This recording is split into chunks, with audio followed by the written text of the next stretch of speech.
वंदे गुरुणां चरणारविन्दे संदर्शित स्वात्मसुखावबोधे जनस्य जांगुलिकायमाने संसार हालाहलमोक्षामि। श्रीराम। देहबुद्धी केली बळकट आणि ब्रह्म पाहो गेला धेट, तो दृश्याने रुधली वाट परब्रह्माची। प्रत्यक्ष ध्यानाला बसल्यानंतरचा जो कालावधी आहे त्याबद्दलचं हे बोलणं आहे। म्हणजे साधनेचा काल याचा अर्थ मी किती वर्ष साधना करतो आहे त्या संपूर्ण कालावधीबद्दल हे बोलणं नाही आहे। नुसतं इथे जे विशेषत्वाने बोललेलं आहे की देहबुद्धी केली बळकट आणि ब्रह्म पाहो गेला धीट, हे प्रत्यक्ष ध्यानाला बसल्यानंतरच्या प्रक्रियेबद्दल बोललेलं आहे एका अर्थी। म्हणजे देहबुद्धी केली बळकट आपण आधीच्या दीर्घ ध्यानाच्या सेशनच्या वेळेला हे बघितलं होतं की सगुणाचे नि आधारे निर्गुण पाविजे निर्धारे सारा सार विचारे संत संगी। त्याला अनुषंगानेच ही ओवी आलेली आहे की सगुण देहाच्या आधारानेच आपल्याला साधना करता येते। म्हणजे साधना करण्यासाठी देह हे माध्यम आहे, परंतु देह हे माध्यम म्हणून फक्त घ्यायचं आहे साधनेच्या काळामध्ये। इथे जे म्हणतात देहबुद्धी केली बळकट, देहबुद्धी केली बळकट याचा अर्थ की मी म्हणजे देह आहे हे पक्क धरून आणि मी म्हणजे देहच आहे ही भावना घट्ट धरून ज्यावेळेला व्यक्ती ईश्वराचा साक्षात्कार करून घेण्याचा प्रयत्न करतो त्यावेळेला तो दृश्याने रोधली वाट परब्रह्माची। आपण जी साधना करतो आहोत ती डोळे मिटून करतो, अंतरंग साधना आहे, त्यामुळे डोळे मिटून आपण ध्यानाला बसतो। आता डोळे मिटून ध्यानाला बसल्यानंतर सगळ्यात पहिले प्रथम अडचण काय असते तर डोळे मिटल्या मिटल्या आपल्या डोळ्यासमोर अनेक दृश्य यायला सुरुवात होते। ती दृश्य कुठली असतात? वास्तविक चर्मचक्षु तर बंद केलेला आहे आपण, पण तरी देखील एक दृष्टी आंतरिक पातळीवर सुरू असते आणि त्या दृष्टीला अनेक दृश्य दिसायला लागतात। ती दृश्य कुठली आहेत तर ती दृश्य स्मृतीतनं आलेली आहेत। मी जे जे काही उघड्या डोळ्यांनी बघतो आहे ते माझ्या बुद्धीमध्ये रजिस्टर होत आहे आणि ते रजिस्टर झालेले सगळे विचार, ती दृश्य ज्या क्षणी मी डोळे मिटून बसतो त्या क्षणी ती समोर प्रोजेक्ट केली जाते आणि मग आपण त्या दृश्यामध्ये रमायला लागतो। ते कशामुळे होतं तर देहबुद्धी केली बळकट, म्हणजे मी ध्यानाला बसलेलो आहे पण अजूनही बाह्य गोष्टींची संबंध माझा सुटलेला नाही। देहबुद्धी म्हणण्याचं कारण की देहाच्या अनुषंगाने ज्या गोष्टींचा उपभोग मी घेत असतो किंबहुना जे व्यवहारामध्ये इकडे वावरत असतो त्या सगळ्या गोष्टी देहाशी संबंधित असतात आणि तेच इतकं घट्ट आहे किमान ध्यानाच्या कालावधीमध्ये तरी विचारांनी मी हे समजून घेतलं पाहिजे किंबहुना स्वतःला समजवलं पाहिजे की मी म्हणजे देह नाही आहे, देहामध्ये मी आहे। त्यामुळे देहाशी संबंधित ज्या सगळ्या गोष्टी आहेत त्या देहापुरती मर्यादित आहेत। डोळे बंद केल्यानंतर देहाची दृष्टी जी आहे ती मी बंद केलेली आहे आणि आता जे माझ्या दृष्टी समोर येत आहे ती जाणीवेशी संबंधित असलेली दृष्टी आहे आणि मी फक्त जाणीवेशी संबंधित राहिलं पाहिजे, फक्त देहाशी संबंधित राहून। कारण की आपण खूप ठिकाणी असं ऐकलेलं असतं की एखादी व्यक्ती ध्यानाला बसली आणि त्याला एकदम दृष्टांत झाला किंवा भगवंतानी दर्शन दिलं, तर ते दर्शन दिलं असं म्हटल्यानंतर आपल्याला असं वाटतं की आता मी ध्यानाला बसलेलो आहे आणि एकदम समोर येऊन देव उभाच राहिला एकदम आणि मी तर डोळे मिटलेले आहेत, मला कळणार कसं देव समोर उभा राहिलेला? मग त्याने असं जागावर रे मी आलोय बघ असं आपल्याला वाटतं। पण अशा पद्धतीने कसं काय ईश्वराचं दर्शन होईल? कारण की तो रंग रूप चव गंध आकार उकार या सगळ्याच्या पलीकडे असल्या कारणाने तो असं येऊन दर्शन कसं देणार आहे? तो आपल्याला आतमध्येच दर्शन देतो जाणीवेच्या पातळीवरती। अगदी सगुण रूपात जरी भगवंताचं दर्शन झालं तरी देखील ते जाणीवेच्या पातळीवरतीच आहे। प्रत्यक्ष समोर येऊन भगवंतानी दर्शन देणं हा एक वेगळा भाग आहे. आणि तो फक्त साधनेच्या काळात होईल असं पण नाहीये, तो एरवी कधी येऊ शकतो. कारण तसं दर्शन देणं हे त्याच्या हातामध्ये आहे, आपल्या साधनेच्या प्रांतात ते येत नाही. म्हणजे मी खूप ध्यान चांगलं करतोय, त्यामुळे आता माझी डिमांड आहे की सगुण रूपात भगवंतानी दर्शन द्यावं. तर ती डिमांड आहे तोपर्यंत साधना होणार पण नाही, साक्षात्कार पण होणार नाही. कारण डिमांड म्हणजे सुद्धा एक कामना आहे, ती काहीतरी धरून मी बसलेलं आहे. सगुण रूपात दर्शन देणं हे आपल्या हातात नाहीये, किंवा आपल्या साधनेचा तो प्रांत नाही, तो कृपेचा प्रांत आहे. आणि ते त्याच्यावरती अवलंबून आहे, ते आपल्यावर नाहीये. पण किमान मला आंतरिक शांत अवस्था अनुभवता येणं, ईश्वर तत्वाचा तत्वानी अंतःकरणाशी संबंधित होणं, या गोष्टीसाठी मला पहिले दृश्य थांबवायला पाहिजे. ती कधी थांबतील? ज्यावेळेला माझी देहबुद्धी जी बळकट आहे ती थोडी ढिली होईल तेव्हा. देहबुद्धी साधनेच्या काळात तरी बाजूला ठेवली पाहिजे. म्हणजे काय करायचं? तर साधनेला बसताना देहाशी संबंधित असलेल्या गोष्टींशी पहिले विचारांनी नातं तोडण्याचा प्रयत्न करायचा.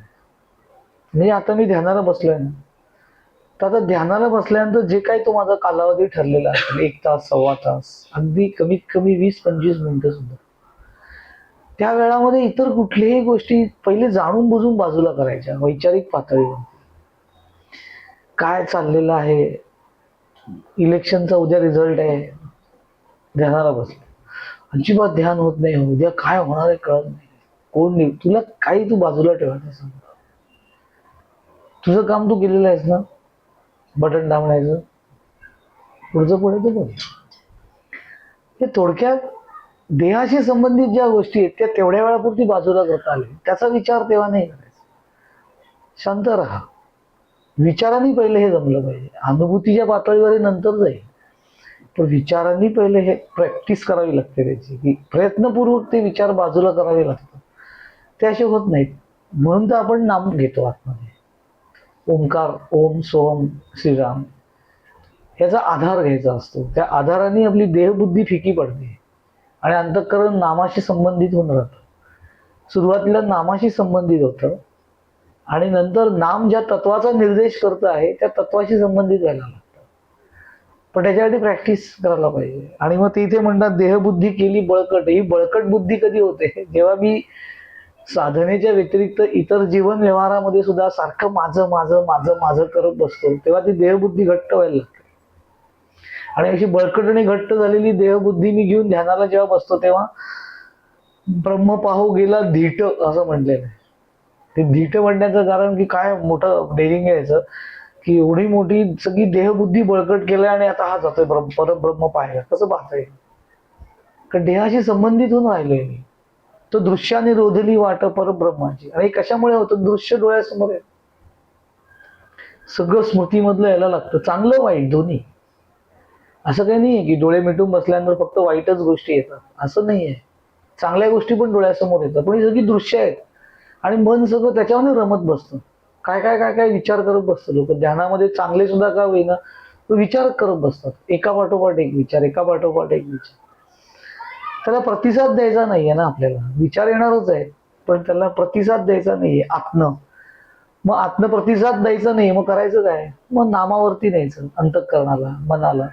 नामावरती ते गुंतून पडलं की येणाऱ्या विचारांना प्रतिसाद देणं आपोआप बंद होतं, की दृश्यही बंद होतात.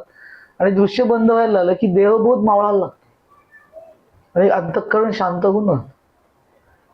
म्हणजे समर्थाने इतकं सफाईने म्हटलेलं आहे की ते पुढे म्हणतात, अस्थीच्या देही मासाचा डोळा, पाहेन म्हणे ब्रह्मीचा गोळा, तो ज्ञाता नव्हे आंधळा केवळ मूर्ख. त्यांनी म्हटले अस्थीच्या देही मासाचा डोळा. अस्थीच्या देही म्हणजे ह्या सगळ्या शरीर आपलं अस्थि, हाड, मांस ह्याच्यापासून बनलेलं आहे. आणि ह्याच्यामध्ये एक मासाचा डोळा म्हणजे चर्मचक्षू बसवलेला आहे. पाहिन म्हणे ब्रह्माचा, या डोळ्याने मी ब्रह्मतत्व बघायला जाईन असं मी विचार करतोय. तो ज्ञाता नव्हे आंधळा केवळ मूर्ख. आंधळा याचा अर्थ आध्यात्मिक दृष्ट्या तो आंधळा आहे असं त्याला. या डोळ्यात नाहीच पाहता येणार आहे. ह्या डोळ्यात कसं पाहता येईल? कारण हा देहाशी संबंधित आहे डोळा. त्यांनी देहाशी संबंधित जी दृश्य आहेत तेवढीच दिसतात. त्याच्या पलीकडचं काय दिसतं? काही नाही दिसत आपल्याला. आपल्याच स्वतःच्या आतलं काही दिसत नाही, जर समोरच्याचं काय दिसणार आहे. कारण सृष्टीमध्ये व्यापून असलेलं ईश्वर तत्व या डोळ्यांनी पाहता येणार नाही, कारण ती सगळी सृष्टी भौतिकाशीच संबंधित आहे. जसा आपला देह भौतिकाशी संबंधित, तशी सगळी सृष्टी भौतिकाशी संबंधित आहे. त्याच्यामध्येच ईश्वर तत्व आहे आणि त्या चैतन्य तत्वावरतीच सगळी सृष्टी आधारलेली आहे. पण ती जी अभिव्यक्त झालेली सृष्टी आहे ती ह्या डोळ्यांनी बघता येते, पण ती अभिव्यक्ती ज्या तत्वावरती अभिव्यक्तीत झालेली आहे ते तत्व बघता येणार नाही, ते अनुभवता येतं. ते कसं अनुभवता येतं? डोळे मिटून बसायला लागेल तुला. मी वाचतोय, बोलतोय, ऐकतोय, हे सगळं करतोय, पण हे कशामुळे करतोय? तो इलेक्ट्रिक करंट जसा असतो ना, तसा तो करंट कुठला आहे तो दाखवता नाही येणार. वीज नक्की आहे का असं विचारलं तर त्याची अभिव्यक्ती आपल्याला दिसते, पंखा चालू आहे, ट्यूब चालू आहे. पण ती वीज अनुभवाची असेल तर प्लग मध्ये बोर्ड घाल, तुला कळेल काय असतं ते. पण त्याही वीज दिसणार नाही, त्याचा पण झटका लागेल आणि संपर्क होईल, पण दिसणार नाही डोळ्यांनी. तसंच आपल्या आतमध्ये असलेलं चैतन्य तत्व जे आहे, त्या चैतन्य तत्वाशी मला जर का एकरूपता साधायची असेल तर तुला डोळे मिटून बसावं लागेल शांतपणे. तसं शांतपणे बसलं पाहिजे आणि ते बसत असताना बाकी सगळं बाजूला ठेवून बसलं पाहिजे. किमान तेवढ्या वेळामध्ये तरी बाजूला केलं, काही विचार नाही करायचा. प्रयत्नपूर्वक पहिले साधायला लागतं. माझ्या अवतीभोवती काय चाललेलं आहे, घरात काय चाललंय, बिझनेसमध्ये काय आहे, नोकरीमध्ये काय आहे, कुटुंबात काय आहे, काही नाही. आता माझा त्याच्याशी काही संबंध नाही, कारण का मी आता तत्वाशी संबंधित होतो आहे, हे सगळं देहाशी संबंधित आहे. आणि आता काही काळ मला देहाचा विसर पडायला हवा आहे, तर पहिले विचारांनी पडला पाहिजे. हळूहळू तो विचारांनी पडत चाललेला देहाचा विसर अनुभूतीच्या प्रांतामध्ये येतो आणि मग शांतपणे साधक ध्यानाला बसतो, त्यावेळेला त्याला देहाचा विसर पडतो. लक्षात घ्या, देहभावना गळून पडते असं होणार नाही, कारण मी देहामध्येच आहे, पण विसर पडतो देहाचा. मी कोण आहे, काय आहे, व्यक्तिमत्वाचा विसर पडतो कालांतराने. शुद्ध मीची अस्तित्वाची जाणीव जाणवायला लागते. आता मी असं जे म्हणतो ते व्यक्तिमत्वाशी संबंधित आहे, पण कालांतराने ते व्यक्तिमत्वही विरून जायला लागतं. त्याला समर्थ असं म्हणतात, मी कोण हे जाणावे, मी पण त्यागून अनन्य व्हावे, मग समाधान ते स्वभावे अंगी बाणे. मी कोण हे जाणावे, की हळूहळू तू शोधायला शिकशील. मी असं म्हणतो आहे, मी ते कोण आहे? व्यक्तिमत्वाचा मी आहे, पण त्याच्याही पलीकडे मी आहे, त्या व्यक्तिमत्वाच्याही पलीकडे, की ज्याला काही जात, धर्म, नाव, रूप, रंग काही नाही आहे, तो फक्त आहे. ते मी कोण हे जाणावे. म्हणून त्यांनी दोन भाग वेगळे केलेले आहेत. ते म्हणतात मी पण कोण हे ओळखावे, हे जाणावे, हे अनुभवाला येतील. मी पण त्यागून अनन्य व्हावे. मी आणि मीपणा ह्या दोन गोष्टी वेगळ्या आहेत. मीपणा हा व्यक्तिमत्वाशी संबंधित आहे आणि नुसतं मी हा जाणीवेशी संबंधित आहे. म्हणजे डोळे मिटल्यानंतर जेव्हा मी असं बसतो ना शांत, तेव्हा आपल्याला कळतं मी आहे. आणि मी आहे हे मला व्यक्तिमत्वाने कळत नाहीये की मी मंदार आहे का कोण आहे, फक्त मी आहे. हे मी अस्तित्वाची जाणीव आहे. पण ती अस्तित्वाची जाणीव ज्याला देहाशी संबंधित होते त्याला मीपणा असं म्हटलं जातं, माझं असं होतं. तर मी कोण हे जाणावे आणि मी पण त्यागून अनन्य व्हावे. प्रक्रियात्मक भाग सांगितला ध्यानामधला, की काय करायचं, की ध्यानाला बसल्यानंतर तू फक्त जाणीवेशी संबंधित राहा. म्हणून आपल्या साधनेच्या प्रक्रियेत सांगितलेलं आहे की भ्रूमध्यापाशी जाणीवेनी लक्ष केंद्रित कर. जाणीवेनी कर याचा अर्थ मी आहे ही जी जाणीव आहे त्या जाणीवेनी इथे अवधान देण्याचा प्रयत्न कर. मी पण त्यागून अनन्य व्हावे. व्यक्तिमत्वाला सोडूनच देतो. मी असं आपण म्हणतो. दोन गोष्टींमध्ये फरक आहे की मी ध्यानाला बसलोय, सोडून दे या गोष्टी. जाणीवेशी संबंधित मी कोण आहे, माझं नाव काय, गाव काय, काही शोधाचा प्रयत्न करू नकोस. शांतपणे बस. मग समाधान ते स्वभावे अंगी बाणे. मग त्याची पहिली प्रचिती काय आहे तर ध्यानाला बसल्यानंतर एक समाधानाची अनुभूती आहे, शांत अवस्था सुरुवातीच्या काळामध्ये. की ध्यान योग्य पद्धतीने होत आहे हे ओळखायचं कसं, त्याचे काही ओळखीच्या खुणा आहेत का, तर शांत अवस्था ध्यानामध्ये प्राप्त होते. त्याचा पहिला परिणाम असा असतो की ध्यान विसर्जित केल्यानंतर पटकन बोलण्याची उर्मी उठत नाही अंतःकरणामध्ये.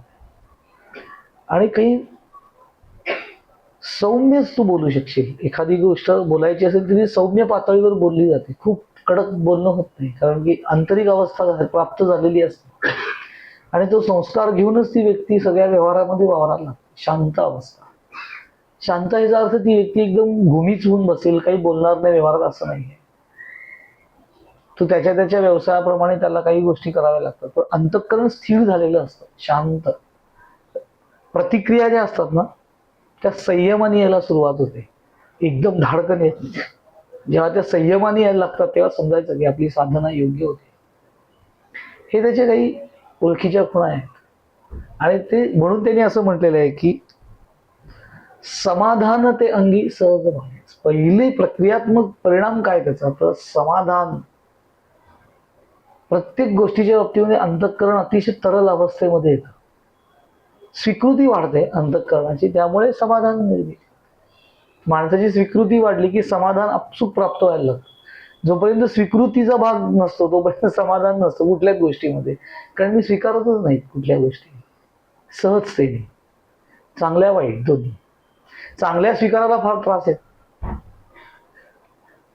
प्रतिकूल काही निर्माण झालं की त्या स्वीकारण्यासाठी फार ताकद लागते. ती साधनेनेच प्राप्त होते. आणि ती कशी होईल, मी पण त्यागून अनन्य व्हा. देहाशी संबंधित ज्या गोष्टी आहेत त्या त्यागता आल्या पाहिजे, की जाऊ दे हे सगळं जे आहे ते देहाशी संबंधित. किती दिवस आहे, जोपर्यंत देह आहे तोपर्यंत आहे. दोन अर्थी आहे. म्हणजे प्रत्यक्ष देह जोपर्यंत चैतन्याशी संबंधित आहे तोपर्यंतच आहे. जेव्हा हे जाईल तेव्हा जाणारच आहे, तेव्हा तर काय देहाशी संबंध राहणार नाही. पण दुसऱ्या अर्थी असं आहे की देह आहे तोपर्यंत आहे, म्हणजे जोपर्यंत देहाची जाणीव मला होते तोपर्यंत त्या गोष्टी आहेत. एकदा साधनेला बसल्यानंतर देहबोध कमी व्हायला लागला की देहाशी संबंधित ज्या गोष्टी आहेत त्या सगळ्या बाजूला पडतात. मला कोण काय बोललं, तुला कुठे कोण काय बोलणार आहे, कारण तुला काहीतरी कोणी बोलण्यासाठी तू लोकांना दिसला पाहिजेस ना. तू स्वतःला दिसत नाहीस तर लोकांना काय दिसणार, असं जाणीव दाखवता येत नाही ना. गोंदवलेकर महाराज होते ना, एकदा त्यांना एकाने विचारलं की तुम्हाला रागच येत नाही कोणाचा, किती लोक तुमचा द्वेष करतात. करायचे, संतांचा द्वेष करणारे काही कमी नसतात. तर तुमचा कोणी द्वेष करतं, कोणी तुम्हाला नावं ठेवतं, कोणी तक्रार करतं, तुम्हाला रागच येत नाही कधी, तुम्ही एकदम शांत असता, असं कसं काय. तर ते मला राग येण्यासाठी कोणतरी माझ्यापासून वेगळं असणं गरजेचं आहे. म्हणजे राग, एखाद्या व्यक्तीचा मला राग येईल तर कधी येईल, जेव्हा ज्याचा मला राग येतोय तो माझ्यापासून वेगळा असेल तर. तो माझ्यापासून काही वेगळं नाहीच आहे, सगळं विश्वच माझ्या हातमध्ये आहे आणि मीच सगळ्या विश्वामध्ये आहे, सगळ्या ठिकाणी मीच व्यापून आहे, तर मलाच माझा राग काय येणार असं व्यापक दृष्टी प्राप्त होते. कसं, कारण मी पण त्यागून ते अनन्य झालेले आहेत, स्वभावता वेगळे झाले.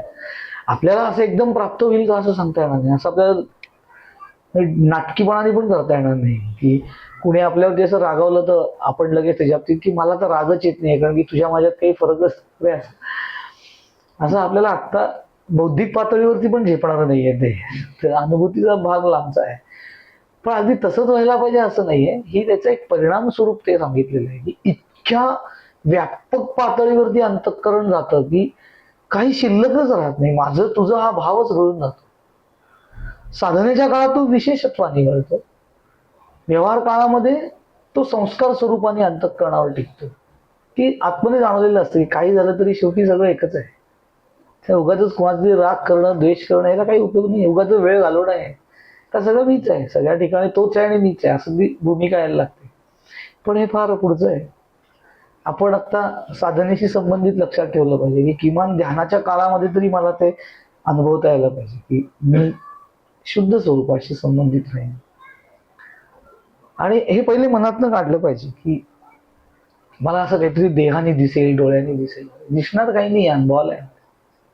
एक व्यापकता अंतःकरणाला अनुभवाला येते. पहिले तिची सुरुवात शांत अवस्थेत नव्हती, तिची शांत वाटायला लागते, कमालीची शांतता आतमध्ये जाणवायला लागते. आणि ती शांतता आनंद स्वरूप असते. दोन प्रकारच्या शांतता असतात. एखादा माणूस गेला असेल आणि आपण तिथे गेलेलो असतो तेव्हा पण लोक सगळी शांत असतात, पण ती शांतता आल्हाददायक नसते. त्याच्यामध्ये करुणा असते, दुःख असतं. आणि ती शांतता असते. तसं आतमध्ये शांत नाही वाटत ध्यानाच्या काळामध्ये. आल्हाददायकता असते त्या शांततेमध्ये, एक आल्हाद निर्माण होतो कमालीचा. अनाकलनीय प्रसन्न चित्त व्हायला लागतं. म्हणजे काही वेळेला काहीही कारण नसतं विशेष प्रसन्नतेचं, पण तरी आतमधनं एक आनंदाच्या लहरी उमटायला लागतात. हाच परिणाम असतो ध्यानाचा. आणि हे कधी होतं, जेव्हा साधनेच्या काळामध्ये देहबुद्धी फिकी व्हायला लागते आणि तत्वाशी संबंधित अंतःकरण जास्त व्हायला लागतं. तेव्हा कधी होईल? रोजच्या सरावाने, हळूहळू, एकदम नाही. त्याच्यासाठी थोडं व्यवहारामध्ये काही काळजी घ्यायला लागते. सारखं सतत देहाशी संबंधित गोष्टीमध्ये रमू नये. तासन तास कुठल्या ना तरी विषयावरती गप्पा मारत बसणं, ज्याचा आपल्याशी काही संबंध नसतो. सगळं जग मलाच चालवायचं आहे अशा आविर्भावामध्ये आपण बोलत असतो. मी जर का ह्याच्यावर विचार नाही केला तर जगाचं कसं होईल? काही तुला विचारतेच कोण पहिले जगामध्ये? कुटुंबात आपल्याला किती विचारतात पहिले याचा विचार कर, जगाचा विचार. 4 लोकांच्या पलीकडे आपल्याला कोणीही विचारत नाही फारसं. त्यामुळे उगाच त्याचा काहीतरी विचार, आविर्भाव, काहीतरी इकडच्या तिकडच्या गप्पा थोड्याशा ठीक आहे. करमणूक माणसाला स्वाभाविक आहे, आवडत असते. थोड्या वेळ ठीक आहे, पण उगाच ते स्वतःला लावून घ्यायचं. लोक इतकं स्वतःला लावून घेतात की म्हणजे असं वाटतं की हा का स्वतःला लावून घेतो? तुला विचार काय, एवढं काय तुझ्यावरती काही जबाबदारी नाहीये. हे म्हणजे म्हणतात ना, चिंता करीतो विश्वाची वगैरे, ते समर्थांनी एकदा म्हटलेलं आहे, ते पुरेच आहे. आणि ते समर्थ होते म्हणून म्हटले, तू चिंता विश्वाची वगैरे करू नकोस, तुझी चिंता करते. तुझ्या पुरतं मर्यादित जे विश्व आहे त्याच्याबद्दल तू चिंता कर. त्यामुळे थोडंफार ह्या सगळ्या गोष्टी संयमाने करून तारतम्याने ते आपल्याला करता आल्या पाहिजे. किती वेळ व्यवहाराबद्दल बोलायचं, किती प्रपंचाबद्दल बोलायचं आणि किती परमार्थामध्ये राहायचं, हे तारतम्याने आपल्याला जमलं पाहिजे. हळूहळू होईल ते. पण त्याच्यासाठी सांगितलेलं आहे, देहबुद्धी केली बळकट. देहबुद्धी बळकट नकोस, थोडी ती ढिली सोडतो देहावरची. म्हणजे याचा अर्थ देहाशी संबंधित असलेल्या गोष्टींकडे दुर्लक्ष कर असं नाहीये. फार धरून पण राहू नकोस. खूप लोक धरून, त्यामुळे शांत राहता आलं पाहिजे साधनेच्या काळात. तरी किमान सुरुवात साधनेच्या काळापासून होते की बाकी सगळ्या व्यवहारात सोडून द्या, पण ध्यानाला बसल्यानंतर ते आता मी काही विचार करणार नाही. काही पण विचार करत असतो आपण.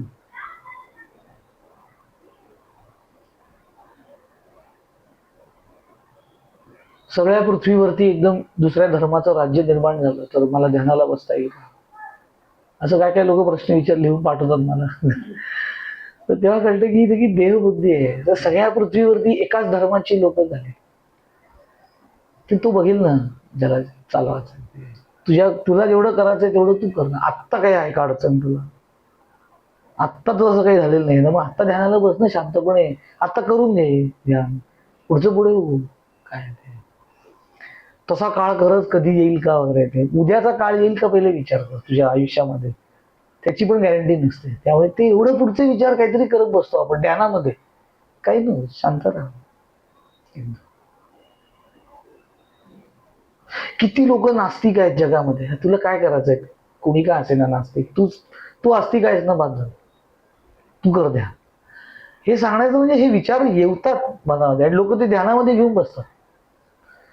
काही नाही, ते सगळं बाजूला ठेवता आलं. आता काही नाही, आता फक्त मी आणि माझं अस्तित्व याच्याशी मला संबंधित होतं. अशा पद्धतीने साधना केली पाहिजे. म्हणून समर्थ म्हणतात की मी कोण हे जाणावे, मी पण त्यागून अनन्य व्हावे. अनन्य म्हणजे बाजूला हो, न अन्य. दुसरं काही नाही, मीपणा सोडून दे. एकदा मीपणा म्हणजे माझेपणा गेला, उरलं काय आतमध्ये? मग अन्य काही राहतच नाही. न अन्य आपसूक होतं, अन्य काही राहतच नाही ना, मीच आहे सगळीकडे. तर अन्य राहिलं कुठे? मी पण त्यागून अनन्य व्हावे, त्याने अंगी बाणे समाधान, त्यातलं समाधान प्राप्त होईल. पण किमान साधनेच्या काळामध्ये हे कर असं त्यांना सांग. तसं आपण करूया, करत राहिलं पाहिजे. साधना करताना त्याच्या थोडं आधी, म्हणून तर नामस्मरण करणं हे स्वभावतः सांगितलेलं आहे की ध्यानाला बसायच्या आधी थोड्या वेळ नामस्मरण करावं आणि मग ते नामस्मरण झाल्यानंतर 5 मिनिटं स्वस्थ बसावं, काहीच करायचं नाही त्या काळामध्ये. आणि मग ओंकार करून ध्यानामध्ये जावं. म्हणजे मनामध्ये इतर जे बाह्य विचार असतात त्यांना डायव्हर्ट करायला थोडी मदत होते. म्हणून थोडं नामस्मरण, पण थोडं टेप रेकॉर्ड वगैरे लावून ध्यानाला नाही. एक भजनच ऐकूया मस्त पैकी. मग ते भजन ऐकलं आणि मी ध्यानाला बसलो. ते भजन ऐकायला काही वाईट नाहीये, पण मग ध्यानात ते भजन चालू राहील आतमध्ये, आणि ते दृश्याशी संबंधित होईल. कोणी गायलंय, कोणी म्युझिक दिलंय, कसं, ते सगळं डोळ्यासमोर येईल. वाईट आहे का? वाईट नाही आहे, पण दृश्य तयार होतील. मग ती दृश्य तयार झाली की त्या दृश्यावरती अनेक विचार तयार होतील. मग त्या विचाराला मी आत्म प्रतिसाद द्यायला लागेल, आणि मग ती शृंखला पुन्हा चालू राहील सगळी. ते ब्रेकच होणार नाही. म्हणून थोडंसं स्वतः नामस्मरण कर, काही ऐका विकायला जाऊ नकोस. ते एरवी स्वामींचं प्रवचन ऐका, सगळं एरवी ध्यानाच्या वेळेला तेव्हा थोडं नामस्मरण एक थोड्या वेळ करायचं. मग स्वस्थ बसायचं साधनेच्या जागेवरती. मग दीर्घ ओंकार करायचे, आणि मग भ्रुकुटी मध्यापाशी जाणीवेनी लक्ष केंद्रित करण्याचा प्रयत्न करून हळूहळू अंतःकरण ध्यानामध्ये विलीन व्हायला. त्याला देहबुद्धी ढिली करणं असं म्हणतात. जी बळकट असतं, देहाशी संबंधित सगळ्या गोष्टी ती बळकट केलेली. मी रोज 1 तास ध्यानाला बसतो. 1 ते 1.25 व्हायला मी बसतो. देहबुद्धी आहे, काही विचार करू नको त्याचा, किती वेळ बस. आणि लोकांना सांगायला जाऊ नकोस की मी बसतो. काही नाही. सद्गुरूंची बोलणं हा एक वेगळा भाग आहे. काही साधनेची अडचण निर्माण झाली तर तेवढ्या वेळापुरती सांग, अदरवाईज काही बोलू नये अजिबात. कारण ध्यान ही बोलण्याची गोष्ट नाहीये, करण्याची गोष्ट असल्या कारणे तू बस ध्यान. त्याच्याबद्दल फारसं बोलू नको, स्वतःबद्दल. आणि मग ते हळूहळू देहाशी संबंधित व्हायला लागतं. मग लोकांनी माझं कौतुक केलं पाहिजे, ऍप्रिशिएट केलं पाहिजे. बसतात तासभर बसतात ध्यान, असं सांगायला पाहिजे 4 लोकांना. काही गरज नाही सांगायची. अंतरंग साधन आहे, गुप्तपणे करायची साधन आहे. गुप्त म्हणजे उगाच 4 लोकांच्या समोर जाऊन मुद्दाहून 4 लोक बसलेले असतील गप्पा मारायला, तर तिथे माझी ध्यानाची वेळ डोळ्यामधून बसले वेळात म्हणतील लोक, हा सगळ्या मनुष्य सगळे गप्पा मारतात आणि डोळे मिटून बस. तेव्हा नाही करायचं. देहबुद्धी आहे. तुझी ध्यानाची वेळ वेगळी आयसोलेट ठेव. एक सामूहिक ध्यान आपण करतो ती गोष्ट निराळी, तेव्हा सगळेच जण ध्यानाला बसणारे असतात, ते एकत्र आलेले असतात, आणि सगळ्यांचे मनप्रवाह एक दिशेने असतात, म्हणून सामूहिक ध्यान. पण आपण कुटुंबामध्ये बसलेले होतो आणि लोकांना काहीतरी वेगळे पण दाखवण्यासाठी एकदम मध्येच ध्यान आलं किंवा मध्ये उठून जायचं. आता मी जातो, लोक काय काय तुमचं नाही, माझ्या साधनेची वेळ द्यायचं, कौतुक लगेच सगळ्याचं. मग हा आतमध्ये बसल्यानंतर बाहेरच्यांचा विचार करतो की आता मी ध्यानाला बसलोय, बाहेर काय बोलत असतील ना माझ्याबद्दल, कौतुक.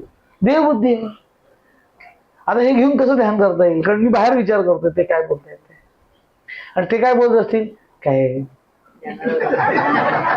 मला 4 दिवसांत ते कळलं की आपलं येईल सगळं ध्यान. एवढं काय इतकं उठून जायला पाहिजे का? कारण कॉन्ट्राडिक्ट होऊ शकतं. त्यावेळेस असं काही ह्याला देहबुद्धी असं म्हणतात. देहबुद्धी केली बळकट. हे सगळं सोडून दे तू. हे कधी करायचं? जेव्हा माझी ध्यानाची वेळ फिक्स आहे. जर मला जमतंय ती वेळ फिक्स ठेवायला, आणि खरोखर त्या वेळेत ध्यानाला बसतोय, त्यावेळेला कोणी माझ्याकडे आलं तर काय करायचं? तेव्हा स्वामी असं म्हणायचे, मग त्यांना घेऊन पण ध्यानाला बसायचं. म्हणजे काय होईल?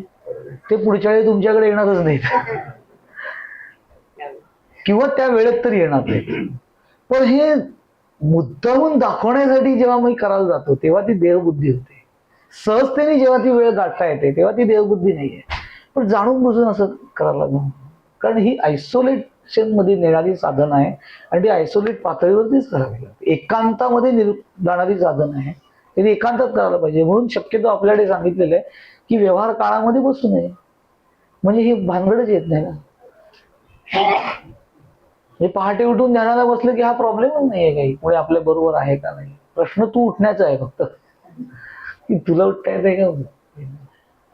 कारण लोकांना असं गैरसमज आहे की पहाटे उठून ध्यानाला बसलं की नंतर झोपायचं नसतं. असं काही नाहीये काही. मला जर का पहाटे 4ला जाग येते, 4:30 5ला ध्यानाला मी बसतोय, 1-1.25 तास माझं ध्यान होतंय. अगदी पाऊण तास, सगळ्यांचं 7-सव्वा तास होईल असं नाहीये, पण पाऊण तास माझं ध्यान होतंय, आणि नंतर मला वेळ आहे, मला झोपावंसं वाटतंय, झोपावं की जरूर.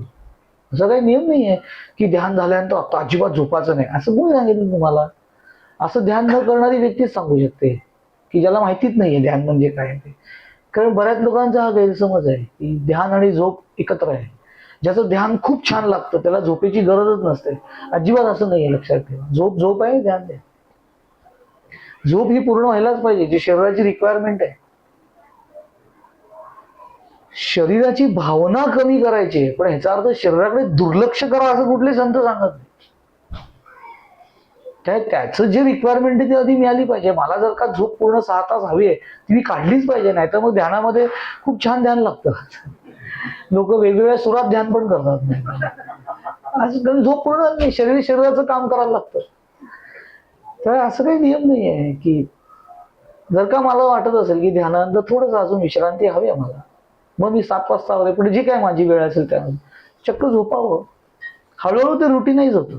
एक बायोलॉजिकल क्लॉक असतं आपल्या शरीरामध्ये, ते आपल्याला रुटीनाइज करतं. बरोबर, ठराविक वेळेत जाग येणं, तेवढ्या वेळेत ध्यान होणं, मग पुन्हा झोपेची आवश्यकता. काही लोकांना पुरते नशिबाने झोप, सवय असेल तर की सलग 6 तास झोपल्यानंतर पुन्हा झोपेची आवश्यकता वाटत नाही. प्रत्येकाची एनर्जी लेवल वेगळी आहे देहाची, त्याप्रमाणे ते. त्यामुळे आपण अशा कुठल्या तरी भ्रमामध्ये राहून देहबुद्धीशी संबंधित ध्यानाकालात राहून म्हणून पहाटे ध्यान करावं. अगदीच पहाटे जमत नसेल, काही कारण असतं, ते रात्री उशिरा झोपणं होत असेल, मग आपापल्या वेळेनुसार ध्यान करावं. मग ती वेळ आपण अशी निवडून काढावी की जी वेळ इतरांच्या मध्ये येणार नाही आणि इतर माझ्या मध्ये येणार नाहीत. हे असं काही मुद्दाम करायचं नाही. त्यामुळे देहबुद्धी केली बळकट याचा अर्थ अशा पद्धतीने की आपण देहाशी संबंधित अनेक गोष्टींना ध्यानामध्ये आणतो आणि ध्यानाला देहाशी संबंधित करून ठेवतो. देहाचं माध्यम म्हणून वापरायचं आहे, पण ध्यानामध्ये देहाचा विचार करत बसायचा नाही. हा भाग सगळ्यात महत्वाचा आहे. आणि देहाचा याचा अर्थ देहाशी संबंधित असलेल्या इतर वस्तूंचा विचार फारसा करायचा, शांत राहायचं. हे साधनेच्या काळामध्ये सांभाळलं तर साधना दृढ व्हायला मदत होते असं समर्थांना म्हणायचं. त्याप्रमाणे आपण सगळेजण ध्यानाला बसत राहा.